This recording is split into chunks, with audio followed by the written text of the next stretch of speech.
à tout le monde. Ahlan wa sahlan. Welcome.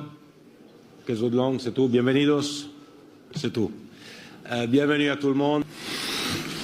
Alors, sur le VAR, l'assistance vidéo, je pense que notre analyse nous fait dire que c'était un succès lors de la Coupe du Monde et que c'est un succès là où c'est appliqué. Pourquoi c'est un succès? Parce que on a fait du progrès. On aide l'arbitre.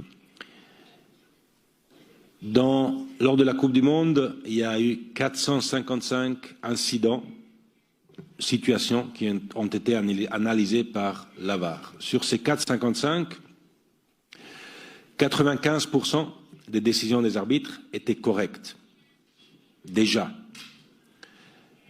Mais grâce à la VAR, l'arbitre a corrigé ou est intervenu 20 fois sur ces 455. Donc une fois tous les 3 matchs de la Coupe du Monde, l'arbitre a pu intervenir grâce à la VAR. Le taux de réussite était finalement de 99,3%. Ce n'est pas 100%, mais c'est 99,3%. Ça veut dire que si on veut faire du progrès, le progrès signifie mieux qu'avant. C'est mieux qu'avant. C'est pas parfait.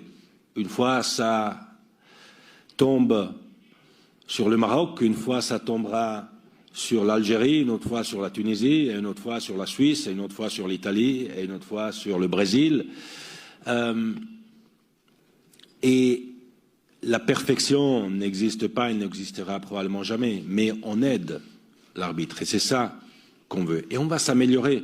Si on regarde la situation de la VAR, et moi j'étais contraire, personnellement, à la VAR, mais je me suis dit, quand on a commencé à la tester, ben, testons, regardons. Si ça marche, tant mieux, si ça ne marche pas, tant pis. Et ça marchait, et ça s'améliore. Au début, quand on l'a testé, quand on la mettait en place, il nous fallait 2, 3, même 4 minutes pour revérifier une situation. Aujourd'hui, en 1 minute, même moins 50 secondes, on peut revérifier une décision et prendre la bonne décision et aider l'arbitre. Encore une fois, l'intervention, c'est 1 fois tous les 3 matchs, parce qu'on a des très très bons arbitres en général. On a un protocole que suite à l'expérience, bien sûr, on va aussi analyser. Le protocole disait et dit qu'on peut regarder seulement les situations de but, etc., etc. 4 situations particulières. Le changement d'un corner n'est pas prévu par le protocole, donc l'arbitre ne pouvait pas l'appliquer.